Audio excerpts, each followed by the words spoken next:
नाज़रीन मोहतरम अस्सलामु अलैकुम वरहमतुल्लाहि वबरकातुहू। आप जहाँ पर भी मौजूद हैं, अल्लाह रब्बुल आलमीन आपको हिफ्ज़ व अमान में रखे। अल्लाह पाकिस्तान के लिए, पाकिस्तानी अवाम के लिए, उम्मत मुसलमा के लिए और फ़लस्तीनी भाइयों के लिए रहमतों वाले, बरकतों वाले, आसानियों वाले फ़ैसले फ़रमाए। तो नाज़रीन मोहतरम, सियासी गपशप के साथ आपकी खिदमत में हाज़िर हैं।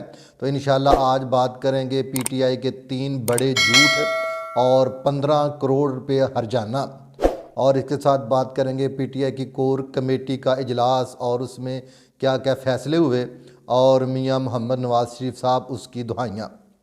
तो प्रोग्राम की तरफ जाने से पहले आपसे इस दिली इल्तिमास है कि आप हमारे चैनल को सब्सक्राइब करें, लाइक करें, शेयर करें, ताकि तुसी साडी सोशल मीडिया फैमिली का हिस्सा बन जाओ और टली शली वजा दो ताकि साडा हर विलाग तुहाडे तक पहुँचता रहे। तो जी नाजरीन मोहतरम, चलते हैं मौजू की तरफ कि PTI के 3 सफ़ेद झूठ और 15 करोड़ रुपए जुर्माना। तो नाजरीन मोहतरम, सबसे पहली बात तो ये है कि जैसा कि आपने 1-2 दिन पहले देखा और हमने विलाग में इसके ऊपर बात की थी कि शंदाना गुलजार साहबा ने जो मरीम नवाज़ साहब पर कत्ल का इल्ज़ाम लगाया था वो उससे भाग गई हैं और पेशावर हाई कोर्ट पर जाके उन्होंने उस जो नोटिस है उसको मुअत्तल करवाया है। तो अगर वो सच्ची होती तो ज़रूर वो उसके एविडेंस और सबूत जो है ना वो FI में पेश करती। लिहाजा ये इनका झूठ जो है ना ये ज़ाहिर हो चुका है कि ये किस तरह अपने फॉलोवर को चार्ज रखने के लिए झूठ बोलते हैं। और दूसरा झूठ जनाब, आज शेर अफजल मरवत साहब का पकड़ा गया कि उन्होंने भी चंद दिन कबल मीडिया पे आके ये CM पंजाब मरीम नवाज़ साहबा के ऊपर इल्ज़ाम लगाया था कि उन्होंने मेरे कत्ल की सुपारी दे दी है, $1,00,000, और पता नहीं कैसे इंडिया से होते हुए कहाँ कहाँ ऐसे सुपारी दी है। तो चुनाचे इस पर भी FIA ने नोटिस भेजा और आज शेर अफजल मरवत साहब जो हैं वो FI के दफ्तर में जाके हाज़िर हुए। और देखो, हैरानगी की बात यह है कि उन्होंने वहाँ पर जाके बयान दिया कि मुझे इसका इल्म नहीं है, मेरे पास इसके सबूत तो नहीं है, लेकिन मुझे एक उनका MN है नसीम अली, उसने मुझे बताया था, तो मेरे पास कोई इसके एविडेंस नहीं है। तो बाकायदा ये बात वहाँ पर रिटर्न लिख के दे के आए हैं। और मज़े की बात यह है कि जब वो फिर बाहर आए हैं और मीडिया से उनकी गुफ्तगू हुई, सहाफ़िया से उनसे गुफ्तगू हुई, तो उन्होंने कहा जी मैं वहाँ पे जो है ना वो सबूत पेश कर आया हूँ, मैं सबूत लिख के दे के आया हूँ। फिर वही बढ़के लगानी शुरू कर दी, जबकि पता ये चला कि उन्होंने कहा कि जनाब मुझे इसके बारे में कोई सबूत नहीं है, मुझे किसी ने बताया था। अब FIA ने फ़ैसला किया है कि जिस आदमी के मतलब उन्होंने बताया है कि फ़लाँ आदमी ने मुझ तक ये बात पहुंचाई है, FIA अब उस तक पहुंचने वाली है। अब उसको नोटिस जारी होगा और FIA उससे जो है ना तहकीकात करेगी। तो मेरे ख्याल में यार ऐसे भोंडे इल्ज़ाम ये कम से कम इतने बड़े सियासतदान, इतने बड़े रहनुमा को जो है ना वो ज़ेब नहीं देते। तो बहरहाल ये अपने वोटर को चार्ज रखने के लिए करते रहते हैं। और ऐसा ही एक और झूठ जो है ना वो पकड़ा गया है, वो है जनाब यूसुफ जई साहब। ये भी PTI के अहम रहनुमा हैं। तो इन्होंने असलम यार वली साहब, उनके ऊपर जनाब इल्ज़ाम लगाया था कि असलम यार वली ने $25 मिलियन का सौदा कर दिया और $25 मिलियन में पख्तून अवाम को बेच दिया। ये उन्होंने आके इल्ज़ाम लगाया था। तो असफंद यार वली इसके ऊपर अदालत चले गए, उन्होंने हत्या के इज़्ज़त का दावा कर दिया। और जनाब यूसुफ जई साहब ये भी वहाँ पर सबूत देने में नाकाम रहे कि उसने कहाँ पे सौदा किया। तो चुनाचे अदालत ने उनको 15 करोड़ का जो है ना जुर्माना आयद कर दिया। ये भी इनका झूठ पकड़ा गया। यानी कि यार इस तसलसल से झूठ बोलते हैं कि मैं कहता हूँ कि कोई भी समझदार आदमी कैसे इनको फॉलो कर सकता है कि हर झूठ बोलते हैं और हफ्ते के बाद उनका झूठ फिर पकड़ा जाता है। तो बार मैं समझता हूँ कि ऐसे भोंडे इल्ज़ामात और इतने बड़े रहनुमा हो के लगाना ये उनको ज़ेब नहीं देता, और ये ऐसी सियासत हमेशा मुल्क को नुकसान ही देती है। अल्लाह पाक हमें सच बोलने की तौफीक अता फ़रमाए। और अगली बात पे आ जाएंगे जनाब, गुज़श्ता दिनों PTI की कोर कमेटी का इजलास हुआ और वहाँ पर भी जनाब शेर अफजल मरवत साहब जो है ना उनको माफ़ी मांगनी पड़ी। जो वो मुतनाज़ा बयानात आके मीडिया पे दे रहे हैं ना, वैसे एक बात है यार, ये जो सोशल मीडिया पे और मीडिया पे जो रौनक लगी हुई है ना, ये इसमें मैं समझता हूँ शेर अफजल मरवत साहब का बड़ा हाथ है। इनकी वजह से कोई ना कोई रौनक लगी रहती है। तो बहरहाल उन्होंने इस पर भी कोर कमेटी में माफ़ी मांगी है। और इनके दरमियान जो पिछले एक हफ़्ते से एक चेकलिस्ट चली आ रही थी और मुतनाज़ा बयानात एक दूसरे के ख़िलाफ़ दे रहे थे, हर किसी को शक की निगाह से आपस में देख रहे थे। बहरहाल कोर कमेटी में ये सारे जो इनके आपस में झगड़े थे वो ख़त्म कर दिए गए हैं।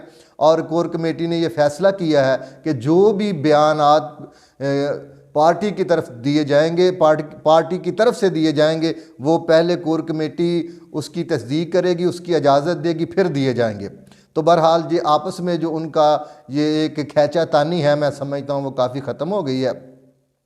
और जनाब पीटीआई का अदालतों पर चढ़ाई का अमकान या प्लान, ये बड़ी मज़ेदार ख़बर है कि आप जानते हैं कि चंद दिन पहले जनाब बानी पीटीआई इमरान खान साहब जो इस्लामाबाद सुप्रीम कोर्ट में एक पेशी पर हाज़िर हुए थे, तो अलीमा साहबा ने सब जो पार्टी के एमपीए एमएनए हैं उनको ये हुक्म जारी किया था कि सब जो है ना अदालत पहुँचे। तो लिहाजा सैकड़ों जो हैं केपीके, पंजाब, सिंध, बलूचिस्तान, वहाँ उनके एमपी एमएनए मौजूद हैं। लेकिन हैरानी की बात है कि वहाँ पर सिर्फ चंद लोग ही पहुँच सके। और पीटीआई की कोर कमेटी के अजलास में इस बात को भी ज़ेर बहस लाया गया और सब एमपीए एमएनए को बाकायदा तौर पर ये बात हुक्मन जड़ा ना कही गई कि भाई जब भी ये बानी पीटीआई इमरान खान साहब अदालत में पेश होंगे तो सब वहाँ अदालत के बाहर इकट्ठे हो जाएं। मैं समझता हूँ ये अदालत के ऊपर चढ़ाई का वाला मामला है और ये चाहते हैं कि हम अदालत के ऊपर दबाव डालें और अपनी मर्ज़ी का फ़ैसला ले सके। क्योंकि अदालत के बाहर इतने एमपीए, इतने एमएनए का क्या मकसद है? फ़ैसला अदालत ने करना है, खान साहब के वकला उनके साथ हैं।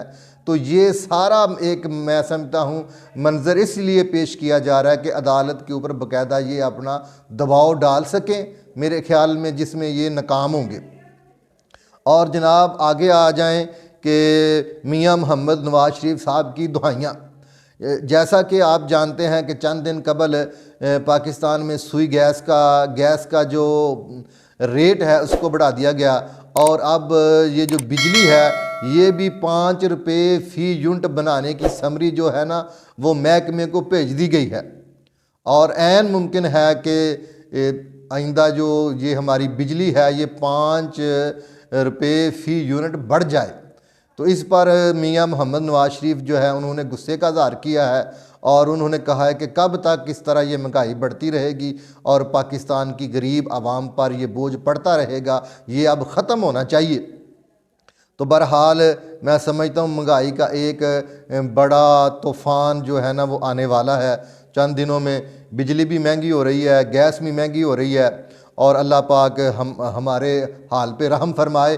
तो अगली जो सबसे अहम बात है, जो ज़रूरी बात है, जो मैं आपके साथ करना चाहता हूँ और मैं समझता हूँ कि आप मेरी इस बात को हाईलाइट करें और इस जो मेरी वीडियो है इसको शेयर करें और अहकाम बाला तक पहुँचाएँ कि जिस तरह मरीम नवाज़ ने रमज़ान पैकेज निगहबान प्रोग्राम का ऐलान किया था, ये मुकम्मल तौर पर मैं समझता हूँ उनमें फ़ेल हो चुके हैं। जैसा कि उन्होंने बताया था कि जनाब घर घर लोगों के जो है ना ये रमज़ान पैकेज पहुँचेगा, किसी को कतार में लगना नहीं पड़ेगा, किसी को धक्के नहीं पड़ेंगे।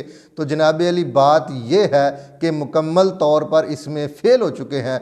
आज हमारे यहाँ भी ये निगहबान प्रोग्राम आया और एक जगह पे रहकर उन्होंने जनाब ये शनाख्ती कार्ड इकट्ठे करने शुरू किए और वहाँ पर सैकड़ों लोग इकट्ठे हुए और घंटों इंतज़ार के बाद पता ये चला कि 500 जो शनाख्ती कार्ड हैं वो जमा किए गए थे स्कैन करने के लिए और 500 शनाख्ती कार्ड में से सिर्फ 9 शनाख्ती कार्ड का स्कैन हुआ और 9 लोगों को वहाँ पे जो है ना सिर्फ राशन दिया गया और ये निगहबान पैकेज पहुँचाया गया। आप ये समझे कि जो आदमी या औरत बेचारी सारा दिन धूप में खड़े होके अपना इंतज़ार करती रही और शाम को उनको इनकार कर दिया गया, तो ये एक मैं समझता हूँ अवाम की तज़हीक है जो हमेशा से होती आ रही है। तो बहरहाल हम ये बात मरीम नवाज़ तक पहुँचाना चाहते हैं कि आप इस निज़ाम को ठीक करें, इस पर कंट्रोल करें और ये जो मसाइल आ रहे हैं आप इनको हल करने की कोशिश करें। अल्लाह मेरा और आपका हामी व नासिर हो। अस्सलामु अलैकुम व रहमतुल्लाहि व बरकातहू।